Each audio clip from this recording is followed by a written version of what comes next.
Hi, welcome. I'm Devin Deen, Content Director here at ProjectManager.com. Today's whiteboard topic is about archery. With the Hunger Games, movies, and books, archery is gaining in popularity again. So therefore, I think there's renewed hope and interest gaining in the activity on the arrow diagramming method as well. This diagramming method is really good in showing the critical path, helping you identify the risks associated in achieving the critical path on time, and teasing out the various dependencies that you need to achieve that critical path as well, which is really useful when you're talking to stakeholders. Let's do one together. So when you get your project team together and you get them to provide estimates around the optimistic, pessimistic, and most likely time required to achieve an activity, you can then go out and calculate your estimated time for achieving that activity using the beta statistical distribution method. Once you calculate out your estimated time, you then want to understand the variance between that estimated time and the likelihood it is to actually achieve that estimated time. That's also called Six Sigma, and in a beta statistical distribution, we calculate it like this.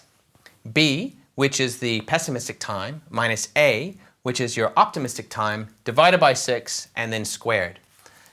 Using a spreadsheet program like Excel helps on this heaps. Let me just do it in the head. Let me see here. A, optimistic, pessimistic, most likely, estimated time, I think that might be 4.7. You probably caught me. Yep, I'm cheating off a cheat sheet. Let's fill these out together quickly.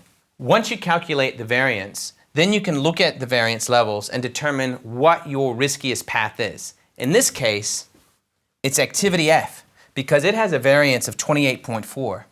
Your next riskiest activity is activity B, because it's got a variance of 16. Let's plot out the different activities on our network diagram. Starting with the dummy mode at the start point, I start plotting my arrows. So activity A leads into that node. Activity B is in parallel and goes the other way.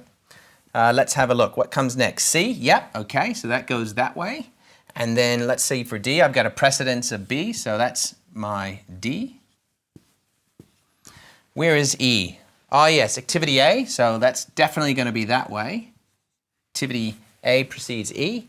And then getting to the finish point, I've got activity G and then F. So that's G and that's F. Now I've plotted out my different arrows to show the activities to getting from start to finish. I'm going to go ahead and plot in my most likely time and the variance.